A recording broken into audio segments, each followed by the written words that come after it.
That may be the greatest catch I've ever seen in my life. Okay, we're going to go through and we're going to try to accomplish a lot in this video. We're going to talk about why it's such a good idea to trade for 2023 rookie draft picks right now. We're going to go through and just give a very brief overview of that 2023 draft class. And also, we're going to go at the very end of the video and look at real dynasty trades that were made in our Patreon community for those 2023 draft picks. So I can give you all some real life examples of the value of those picks currently. But of course, before we dive into it, please go down there, drop a like, you know what I'm going to say, subscribe to the channel if you play Dynasty Fantasy Football, and of course, leave a comment letting me know any trades that you have made involving 2023 draft picks, or if you think I'm stupid, love to hear that in the comment section as well. And if you want to go join our Patreon community, if you want to get involved with videos like this, if you want access to our dynasty rankings, want to get in dynasty leagues with us, want to get our rookie rankings, want to get our dynasty rookie draft guide, if you want to get, it's all over there on Patreon. Y'all know the deal by now. That should be it. Let's just go through and let's have a brief overview on some reasons why we should be looking to trade 2023 draft picks. And I really want us, and I know I've said this time and time again this offseason, but we got to change our mindsets. Okay, I know that we just went through, a 6-7 month period of going through and submitting our starting lineups every single week, trying to figure out who am I going to play at running back 2, trying to figure out who am I going to play at running back 3 that's going to give us some decent snaps and possibly can draw 7 or 8 targets.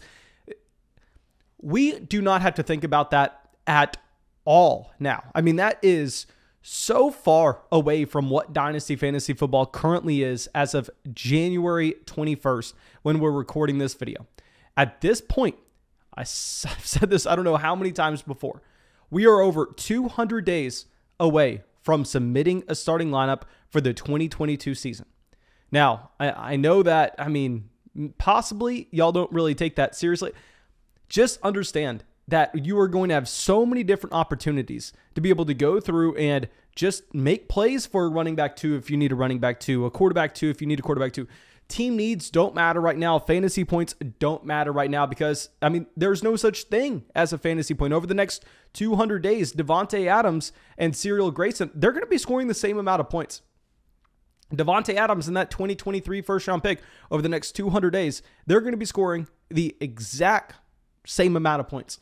So what is the only thing that matters at this point is value, and trying to predict how that value is going to change over the next 200 or so days to by the time we get to July, August, and we want to go out there and we want to trade for some productive players, we are going to have the most value on our dynasty rosters compared to our league mates. And let's look at those 2023 draft picks with what they represent with value. And I know so many people are excited about this draft class. This draft class looks like it's going to be drastically better than 2022. And I'll talk about 2022 picks in a second. This draft class looks like it's going to be much better than the 2021 draft class was, outside of Jamar Chase, Kyle Pitts, of course.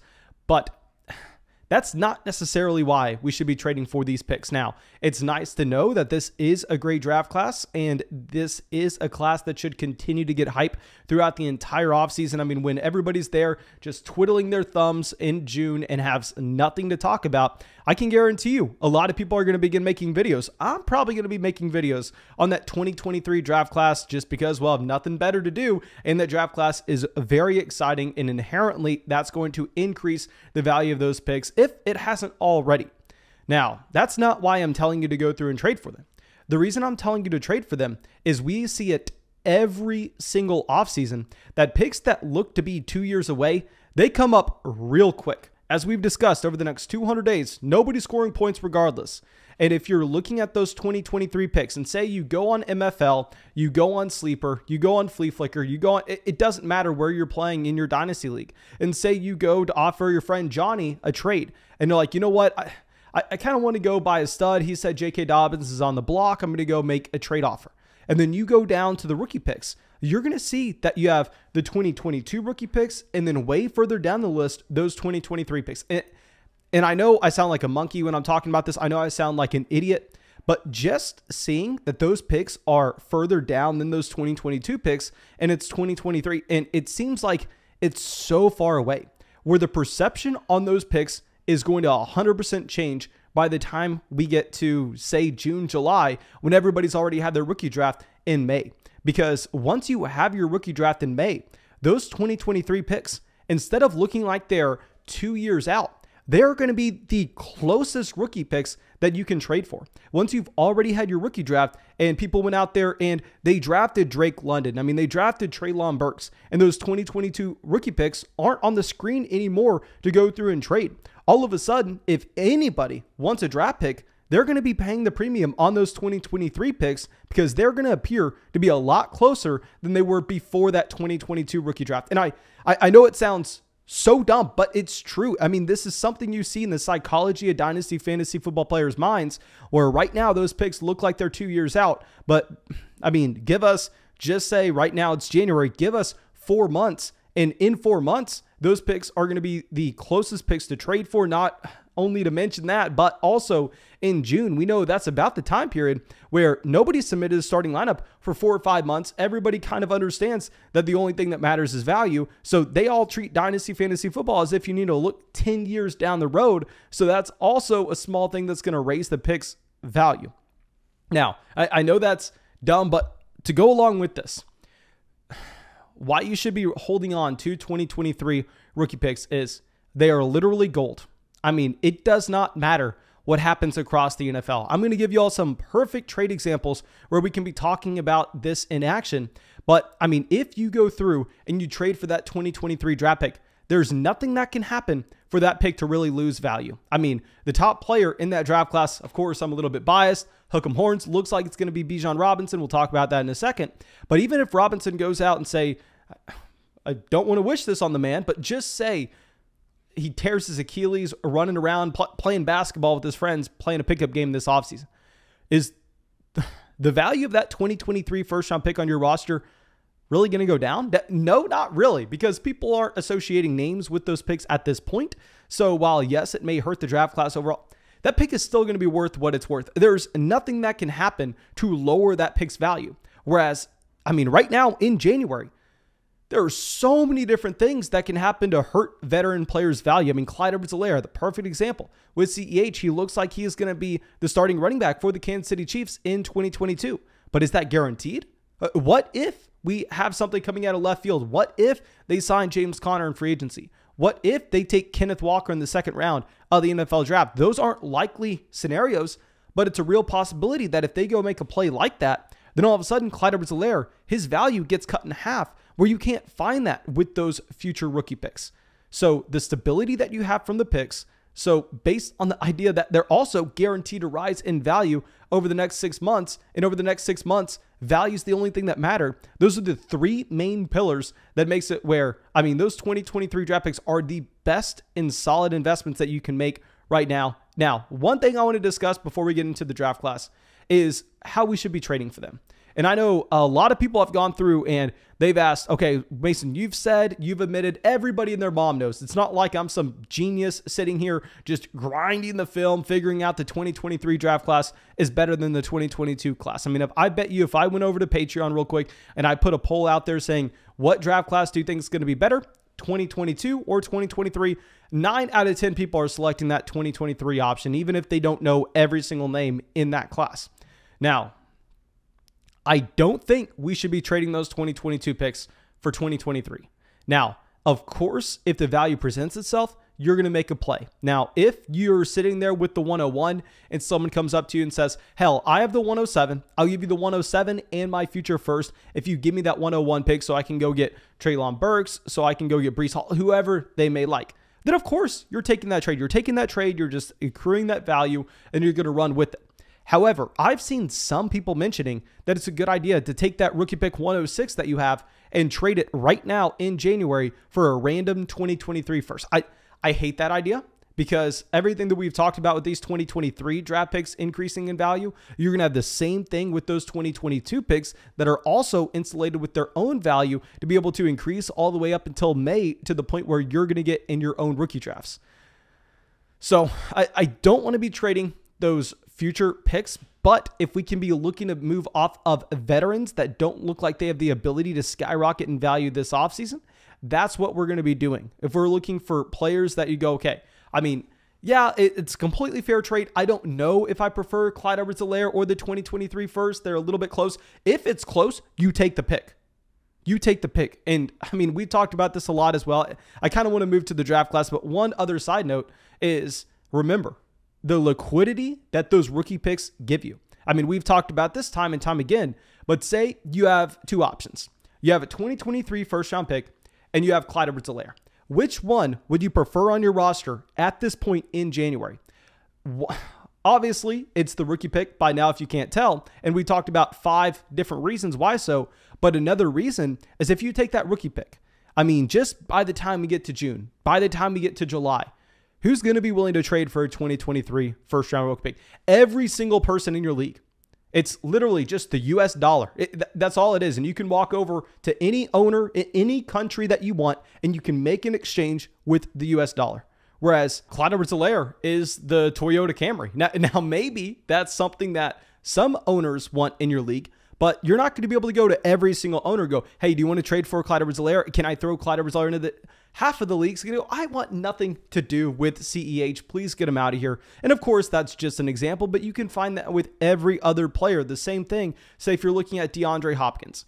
So there are so many reasons why you're going to prefer the pick at this point of the offseason rather than just the veteran player. But of course, let's highlight some exciting options that you're going to have in that 2023 draft class. Now, obviously, this draft class looks like it's going to be loaded up with quarterback options. Now, this year, it looks like maybe you're going to have Jimmy Garoppolo, Jameis Winston still being able to start for an NFL team because the 2022 draft class, you got Kenny Pickett, Matt Corral. You don't really have that many exciting quarterback prospects. Whereas if you just look at 2023 mock drafts right now, and of course, I mean, the accuracy of these mock drafts are going to be laughably bad. I mean, if you were looking at 2022 mock drafts a year ago, Sam Howell was essentially the consensus. I mean, first pick off the board. If not Sam Howell, it was Spencer Rattler. And of course, we saw how that played out. Now, if you're looking at those mock drafts, you're getting 5 to 6 quarterbacks going off the board inside the top 10 picks. You're having 5 guys that are in real consideration to become franchise quarterbacks. Guys like Bryce Young. I mean, some people still think Spencer Rattler is going to be able to be that. I am unsure. CJ Stroud. There are a lot of exciting quarterback options for those super flex leagues. What I'm a little bit excited about, and very excited about, is the fact that I think this draft class really looks very similar to 2015. Now, if you look at 2015, I know that the depth in that class wasn't good. I mean, that was the class that you had like Tevin Coleman going in the middle of the first. I get it. You had Devontae Parker, of course, with all the hype. You had Kevin White with hype. But the main thing in that 2015 draft class were the top 2 prospects. If y'all remember, you had Todd Gurley and Amari Cooper. I mean, Todd Gurley was the best running back prospect that we had. I mean, at that point, probably in the past 6 years or so. And with Amari Cooper, you had Sammy Watkins the year before, but Amari Cooper still was one of the best wide receiver prospects that I personally have ever seen coming out of Alabama. And there was just, I mean, so much conversation around Amari Cooper or Todd Gurley at the 101. I mean, back and forth to elite prospects at running back and receiver. It looks like you're going to have that as well this year. I mean, you got Bijan Robinson coming out of Texas. Of course, hook 'em horns. Hopefully he can stay healthy this year. Looking like he will be that Ezekiel Elliott 3-down bell cow running back. And you have Jackson Smith-Njigba. I don't know how to say the name. I know we've had so many people in the comment section telling me I'm mispronouncing it. I'm not even going to try to butcher it. We got Jackson Smith coming out of Ohio State, who at a younger age just outproduced, I mean, Garrett Wilson and Chris Olave. And let me pull this up, but I am almost 100% sure he just went over 350 yards against Utah in this bowl game. Really quick. Okay. So yeah, the headline is Jackson Smith sets records at the bowl game. And yeah, he ends up coming away with out of the 573 passing yards from CJ Stroud. Jackson Smith accounted for over 60% of that for 347 yards. That just gives you a sneak peek on what we may get this upcoming season with no Chris Olave, Garrett Wilson at Ohio State. I mean, if Jackson Smith was in this draft class, he would be the wide receiver 1. It wouldn't be close. He would be the 101 off the board. It wouldn't be close. If Bijan Robinson was in this class, he would be the 101 off the board, and it wouldn't be close. But I don't want to be diving too much into the rookie class right now because A, I don't have a good enough understanding of that class to really be able to help y'all out that much. And B, to go along with it, that's not the main point here. Now, let me go over to Patreon real quick and check out all the trades that we got submitted. And we have a lot of them here, so I'm sorry if you sent us that trade on Patreon and I'm unable to read in this video, but let me pick out a couple different ones. That way we can go through and talk about it. And JF says, Superflex half PPR 12-team league, DK Metcalf and the 210 for 2 2023 first, an early and a late round pick. At this point, I don't want to be going through and saying, okay, this 2023 first is going to be early, this one's going to be late. I'm just going to be looking at them as random first, because I think a lot of people are overconfident when they go through and they try to predict exactly where those first round picks are going to end up. But this is a great example. I love DK Metcalf, but I mean, in the Superflex format, if we are going to be able to have the optionality of picking up those 2 future first, I love this trade because it's a very fair deal. I mean, DK Metcalf in the second versus 2 future first. This is everything that we were talking about earlier on. I mean, with these future first round picks, of course, you're kind of hoping that you hit on a prospect like DK Metcalf. But with Metcalf, there are so many different variables that could lower his value this offseason. What happens if Russell Wilson ends up going to Denver? Then all of a sudden, I mean, good luck getting this deal for DK Metcalf. And what can actually happen to help DK Metcalf's value this offseason? Nothing. I mean, yes, with DK Metcalf, I may think that he's an intriguing buy low candidate based on the struggles that he had at the end of the season, not aligning with what we got with his rookie or sophomore seasons. But I mean, to have the flexibility of those 2 future first round picks and at the same time to have that locked in guaranteed rising value as well, I'm right there with you. I think that this is I'm glad I pulled this one up first. I think this is the perfect trade to illustrate why we should be going out there, especially in Superflex leagues, and trading for those 2 future first, because a big thing is, say, if DK Metcalf, I mean, has Russell Wilson stay in Seattle and all of a sudden you're wanting to go through and you're wanting to buy into a wide receiver that's in that same range, I can guarantee you right now, if you go and you ask the CD Lamb owner in August, hey, I'll give you these 2 future first for CD Lamb, he's snap accepting it. He's snap accepting it with how those picks are going to rise in value. So you're taking on no risk at all. You're just erasing all the risk from your roster, and you're being able to stay flexible as well. I mean, what happens if the J.K. Dobbins owner halfway through the offseason goes, you know what, I just want to get rid of J.K. Dobbins. I'm blowing this team up. Send me an offer.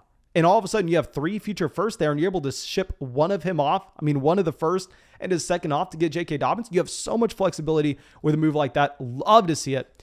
And then our next trade we're going to pull up will be, let's say from Cody, was offered Rashad Penny, Dearness Johnson, and a future first in exchange for J.K. Dobbins in a 12-team PPR standard format, but declined. Oh yeah, Penny says worth a second, Dearness Johnson worth a third. I'm fine if you don't want to go through and make that trade. I mean, with J.K. Dobbins, the perfect example that we just brought up, I would prefer J.K. Dobbins over one of those future first at this point. So I agree with that pick, but not necessarily helping our cause here. Okay, so let's go through, look at our next one.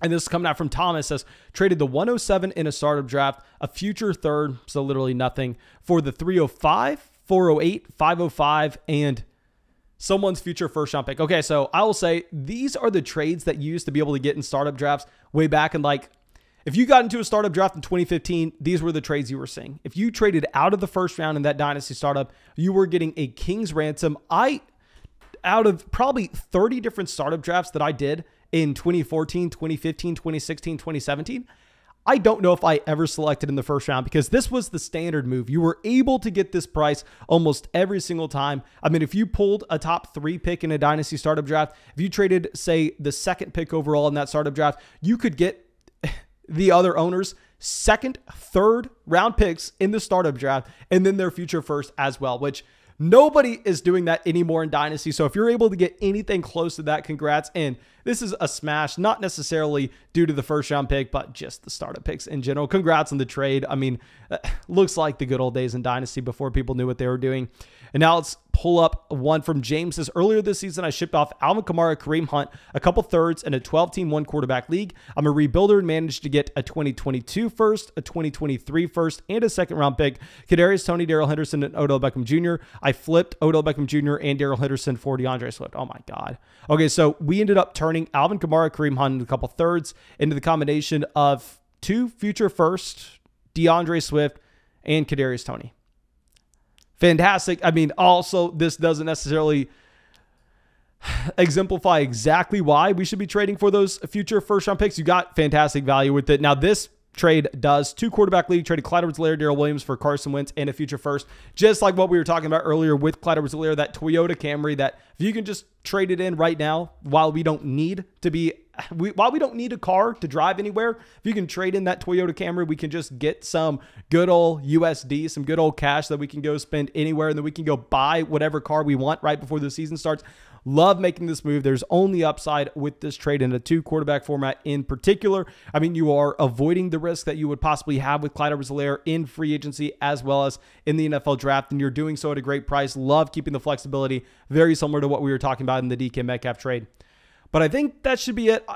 Of course, thank you all so much for everybody who submitted trades. I promise you I'm going to continue to use your trades over there on Patreon as much as I can in these videos. I hope that this was able to help you out. I really hope that y'all were able to get something from it. Please go down there, drop a like, leave a comment, subscribe to the channel, go join our Patreon community. And when you do so, you get access to our Dynasty rankings, our rookie rankings. I mean, our Dynasty rookie draft guide. There's so much. That rookie draft guide not out now, but of course will be out this offseason. And I think that should be it. I hope you all have a great day and hope we can see you out with the video tomorrow.